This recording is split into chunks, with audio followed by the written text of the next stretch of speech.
لومړی تر ټولو د بشریت د ستر پیشوا توفه در وړاندې کوم. السلام علیکم و رحمت الله وبرکاته. خوش آمدین، خوش باشین.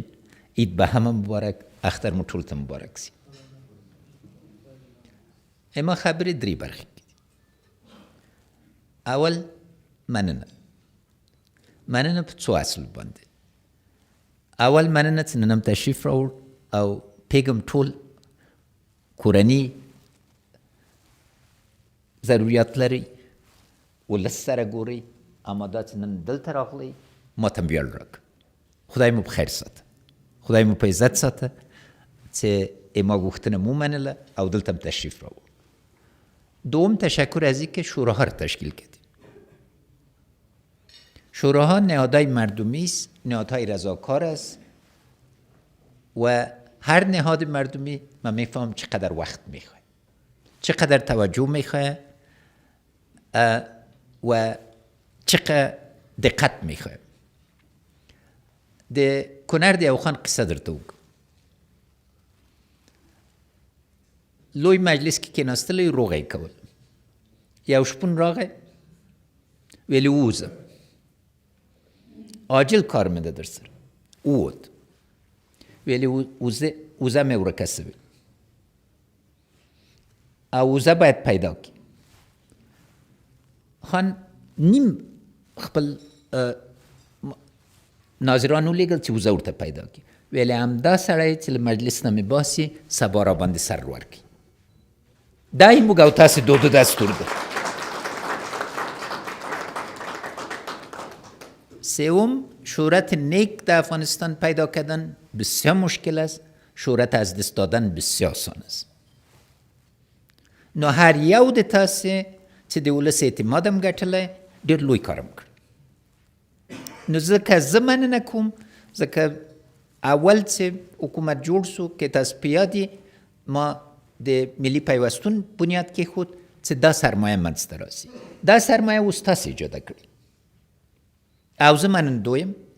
نو ځکه جناب ډاکټر صاحب دا یې تاسې غوښتنه نه ده، دا یې ما غوښتنه ده چې ما سره دوامدار وګورئ. ځکه اوس زه پیږم او وطن پیږي چې تاسې یوازې سرمایه جوړه کړې، له دې نه اوس استفاده پکار ده. استفاده د څه دپاره پکار ده؟ که ډېرې ساده کو، نن لا هم د 40 کالو د میراث د نتیجې نه او د جنګ د شرط نه دولت او ولس منځ کې یو واټن ده. که دا واټن ونه منو او د دې د مخنیوي دپاره جدي اقدامات ونه کو، خدای ناکده هر څه چې په کاغذ وایو او یا هر ښه نظریه چې ورکو نتیجې ته نرسیږي. مشکل بنیادی که در افغانستان در تمام بخش حاکم است، از صحت گرفته تا ارائه خدمات و غیره، مشکل اعتماد است. افغان به ایران میره، به پاکستان میره، به هندوستان میره برای معالجه، بیا از اینکه دکتر خود سرش اعتماد کن. دیروز امرای شورای دکترها میدید. نتیجه از این چیست؟ صدها میلیون دلار از این خاک میبره بدون از اینکه حلقه نجیب برای ایجاد کنه. همدغسې هر بخش چې ونیسئ خبره د اعتماد. د ساقسو د شورا مشر کېناستلی علما که دغه خلک ځان محروم بولي. نه بولي، زه غواړم دغه له منځه ویسم ټولو سره. هر نوع حس د محرومیت چې اما د منلو وړ نه ده. او دا ټول پیګو چې ځینو خلکو چې عقل کم و په دې فکر کاوه چې د نورو د محرومیت له لارې نه ځان ته به څه په لاس کړي. د نورو په محرومیت باندې وطن نه ابادېږي. یوازې د یو بل په مساوات باندې، یوازې د یو بل په همغږي باندې، یوازې په مشارکت باندې وطن جوړېږي. این اصل باید بفهمیم. خب مسئله است نه که افغان به زور به جنت نمیره، به رضا به دوزخ میره. یک دفعه از من پرسان کرده یک خارجی بسیار متخصص خوب بود، گفت امی افغان ها کیستن؟ من گفتم اشرف غنی ضرب 30 میلیون سر ما زورت میرسه، سر دیگه افغانا زورت خواهد رسید. اما خبرت زده هر وقت رقم قاسم جناب قاسمیار سه بله چې موږ اتحاد کړی ډېر لوی کارونه مو کړي دي. هر وخت چې نفاق ته تللي یو ځان هم تباه کړي دي. نو زه غواړم چې ما میراث ځکه چې ژوند خدای جل شانه په لاس کې ده. سړی نه پوهېږي مرګ ډېر نږدې ده سړی ته ځکه چې خدای جل شانه سړي ته نږدې ده. اما موږ او تاسې میراث باید دا وي چې دا شخړې حل کړو. داسې حکومت، داسې دولت، داسې اقتصاد هغه خلکونه چې پس له موږ نه راځي پرېږدو چې ټول ورباندې ویاړي. قصه انوشیروان و باغوان خبر دارید. انوشیروان تیر میشد دید که یک آدم بسیار پیر که بسیار کوب بود درخت میشد. از پیش پرسان کرد چی رقم درخت میشونی؟ گفت درختای 4 مغز است. گفت چند سال میگیره؟ گفت 30 سال. گفت ای خب با عمر تو خود نتیجه ثمره از زیر نخواد دیدی. گفت امپراتور، پادشاه، شاهها اگر کسایی که پیش از نیاکان من مثل تو آره فکر میکردن امروز ای خاکریز می بود، یک دشت می بود. گفت دگرها شاندن اونا را ببی، من خوردم، من میشانم که دگرها بخوانم. و اینی هدف دیگه است. ما ضرورت به تیورای نو نداریم. قصه دیگه انوشیروانم براتون میگم. تیر میشد همراه یک لشکر. یک جنرالش دست کرد درخت سیب بود، 2 دانه سیب از دیوال برآمده بود، یکیش گرفت. فوراً جنرال کته که 2 درجه ورنه وایستلی. ویلی وا پاچا یوا من ویلی که ته یوا وخوری عسکر بیخ باغ باسی. دسته دکنه بترسته. اگر عدالت سر خود آدم تطبیق نکنه، اگر قانون آدم سر خود تطبیق نکنه، فردا هر کس خود مختار میشه. 6 روز پیش در ولسوالی فرخار تخار یک نفر در آمد مسلح. قاضی صاحب میگه نق زمین بسیار به حد زمین فوراً به نام من کن. نامش هم شراب. قاضی امانت دار بود. گفتی خود نمیشه. درا قاضی را استاد کرد، قاضی را لتو کوب کرد. قاضی آمد پیش علیم صاحب. علیم صاحب امرای من دید 2 روز پیش دست گرفته در کابل آوردیمش، محاکمه باز میکنمش. هر روز اولادای ما برای دفاع از این مملکت سر میده، اما چند فرد غیر مسئول این مملکت به خاک خون میکشن. داد من رو ور ندن. نو دوم خبرم داده چې شوراګانې د جوړولو د مدني ټولنې د سیاسي ټولنې خښتې دي. شما خشتای محکم استین که به اساس از او تعمیرای مرفه ایجاد میشه. اگر خشت پخته نباشه تعمیر بلند بسازین خامه. و شوراهای افغان مثل خود افغان آواره ما در تندور پخته شدیم. همه قضاوت دارین، بنابراین ما سر قضاوت تان اعتماد دارم. نو ځکه اصلی مدني ټولنه تاسې دا چې په انګریزي راته پیشنهادونه لیکي زه لولم، مګر تاسو ته غوږ نیسم.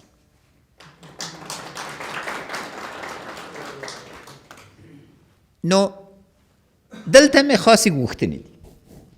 یعنې مقصد دا ده چې د عدالت حلقه د اسلام په مبین دین کې اساس ده. فرق فلسفه سیاسی اسلام از فلسفه‌ای که تا دموکراسی آمد این بود که در اون فلسفه زور حاکمیت قایم میکنه. در دین مبین اسلام همیشه عدالت بنیاد است. بدون عدالت نه زراعت میشه نه تجارت میشه. بدون زراعت تجارت عایدات نیست که اردو تشکیل شه. بدون اردو اداره تشکیل نمیشه و بدون اداره ریاست جمهوری یا پادشاهی یا اینا وجود نداره. نو عدالت اساس ده دی باندې پوسو ترڅ خلک محروم دي ترڅ خلک ځان په نظام کې نه ګوري نظام نه ټینګېږي ایموږ او تاسې ټول هدف دا ده چې نظام کې ګډون راسي نو ما غوښتنې څه دي تاسې فیصله وکړئ چې ما سره په موضوعاتو ګورئ یا په ولایاتو ګورئ په ښارونو ګورئ چې یو اجنډا باندې راسي درسته موضوعات دا دي شپږ عمده موضوعات دي اول د سولې موضوع ده سولې موضوع دا نه ده چې پاکستان څه کوي یا بل څه کوي هغه باندې ما باندې اعتماد وکړي سوله دا ده چې کوم ولسوالي د افغانستان کې څنګه موږ خلکو ته ګډون ورکړو کوم ولایت کې بنیادي ستونزې څه دي کوم محرومیتونه دي چې خلک په دې مجبور سول چې ټوپک واخلي زه غواړم سپین در سره وغږېږم نه دا چې خبرې قالینې لاندې واچو واضح ده که نه ده خبره مې په سولې باندې راسئ چې په اساسي توګه اما برداشت دا ده چې لوی ننګرهار کې سوله تر ټولو اسانه ده او لوی قندهار کې سوله تر ټولو مشکله ده منئ را سره که نو ځکه در باندې ناره کوم سولې کې راته طرح راکړئ لویه پکتیا لویه غزني منځ کې بګي رات سره اما دغه ستونزه که تاسې په ګوتو خلاص نسی دا یوازې په باندني مذاکراتو نه خلاصېږي که سبا باید خلک ټول کړو دوم موضوع امنیت ده امنیت باندې مې اول غوښتنه دا ده چې تاسې لاس راکړئ چې ټول محلي پولیس ملي پولیس او د ملي اردو شتون په ولایاتو کې زه تثبیت کړم په دې ارقامو باندې زه اعتبار نه لرم تاسو نه غواړم چې لاس راکړئ چې دا ثابته سي څو نفر موجود دي لاړم د څو میاشتې مخکې لاړم پولیسان مې ولید له هلمند راغلي وو له غزني نه راغلي وو له نورو ولایت نه راغلي وو شپېته نفر سره زه یو په یو وغږېدم وزیر صاحب داخله مو معین صاحب مو نور مو قماندانان مو هر پولیس راته ویلې چې له 10 نفر نه 15 نفر ډېر موجود نه دي له تشکیل نه زه غواړم تاسې راته ووایئ چې څو نفر موجود دي پیسې ورکوو سلا ورکوو ځي نورو ځایو ته نو تاسې ته لاس راکړئ چې د امنیت خبره په اساسي توګه برابر کړو بله خوا نه هغه ورځ مې د کابل ښار ته وویلې اوس تاسو ته وایم غواړم چې د امنیتي چارواکو د امتحان پارچې راکړئ هر 4 میاشتې یو ترتیب جوړ کړئ چې تاسې قضاوت راکړئ ځکه زه غواړم اردو امنیت پولیس مسلکي سي له محلي ټکرونو نه ووځي ټولو ته د اعتبار وړ سي او دا بې له دې نه چې له ټولو نه حساب واخلو تنها په دولتي څېړنې باندې نه کېږي ولس باید ماته نظر راکړي شما باید مر نظر بتین که کی موفق است کی نیست به اساس کدام معیار سوم موضوع مشارکت است امروز در افغانستان از ولسوالی گرفته تا تمام دولت موضوع مشارکت حل نشد معیارها موجود نبوده در عدم موجودیت معیار ارتباطات روابط سر ضوابط حاکم بوده امید است دیده باشین که در تشخیص کابینه روابط ما ترجیح ندادیم همچنین در انتخاب والی این حلقه را روز به روز وسیع‌تر میکنیم بر مشکلات جدی داریم در موضوع مشارکت که موضوع داغ مملکت است امرم کمک کنیم ځکه ترڅ اداره واقعا ملی نسی او باور په دې را نسی چې هر افغان چارواکی ټول افغانستان د خدمت کې دا فضا نه بدلیږي نو تاسې مرسته وکړئ دا په دې نه کېږي چې کمیسیون د اصلاحات اداري باندې اتکا وکړو نیم افغانستان له بد مرغې نه ورباندې انتقاد لري نو دا ضرور ده خو ما اوس ما درته نه ویلې خو تی ووایه پیدا په خیال صاحب نه خب ستونزې په ځای دي اوس د اول رتبه دوم رتبه صلاحیت ما ورنه واخیست ټوله کابینه په اجماع وغوښتله اما خبره برته په معیار باندې راځي زه خو نسم کوی چې هر نفر په هر ګوټ د افغانستان کې انتخاب کړو. سلسله باید راولو، واضح معیارونه باید راولو چې مشارکت معنا څه ده. کل ما از مشارکت صحبت میکنیم اما معیارهای شفاف طرح نکردیم. معیارهای شفاف باید طرح شه که بین ارائه خدمات، بین سهمگیری این شده نمیتونه که هر کس اعم از این که ام قومیش چی کفایت داره سر از این تاکید کنه که بهترین مقامه. اما باید معیارهای به مخصوصا در بخش قوای بشری ما که در آینده مشکل ظرفیت وجود نداشته باشه. اول تعریف د ظرفیت نه د تحصیل میکړي. ننګرهار بررسی کړ، سر تا سر ولسوالی ننګرهار 3 ولسوال که تمام ملت از بهش رضایت داشت، یکیش صنف 12 نخوانده بود اما قرارات اجازه نمید، ما کلش پس مقرر کردم. ظرفیت باید په عمل کی یک ظرفیت تعریف کنین که در کدام ولسوالی افغانستان کدام آدم کار کرده مید. یو ډیر پاک سړی مې لېږلی یو ولایت ده، مطلق پاک قماندان، جناب خپلواک صاحب کېناستلی و، د خلکو په ژبه نه پوهېده. ما ته وایي خیر خیریت ده، ټول د مخور د خلکو استازي راغلي وو، ما ته ویلې چې دلته ورده چا ته مې غوږ نیولی. نو برته مې قماندان صاحب ته موقع ورکړه په ویډیو کنفرانس کې و چې څه وایي دا سړی چې انتقاد یې کوو طالب ده. ما ویل نن همدا دقت موقوفي که تا خبره ولس سره دای خو دا رقم خو اداره نه کېږي. هر شی ورونو په زور نسی حل کوي. او تدبیری که به انگشت میشه به مشت نمیشه. اموگ ولس جناب دکتر صاحب لزور خسته دی. باید تدبیر راولو. حکومتداری باید خود داریگی او حکومتداری مثالورم موضوع ده. دلته باید یو چوکات ته ورسیږو چې مدارج د دې هغه شیونه چې په کاغذونو کې لیکل سوي له نورو ملکونو راغلي دي. اکثر ما درس ورکړی اوس بیرته ما ته خرڅوي. هغه چې ما ته کاغذ راوړي وایم اعمال کوم کتاب نم دا اخیستی دی بیرته یې واخلي، پیسې نه در کوم. نه، خبره دا ده چې یو ملک خپله حکومتداري خپله جوړوي. دا په عوان نه کېږي. شرایط ته که یو شی برابر نه نتیجه نه ورکوي. نو ماحول ته باید حکومتداري برابر کړو. اساسي قانون یې بنسټ ده، مګر اساسي قانون باید په خپلې لارې برابر کړو. او آخري خبره مې د قانون حاکمیت ده. بیا رغونه دی که آسانه ده، دې خبرو کې سره نتیجې ته رسېدلی شو.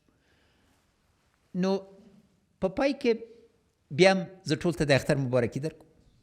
مننه کوم چې تشریفم راوړ. همه را تبریکی عید سعید قربانم میتونم. دعا میکنیم بر شهدای تمام افغانستان، شهدای ما که در حج به حق رسیدن.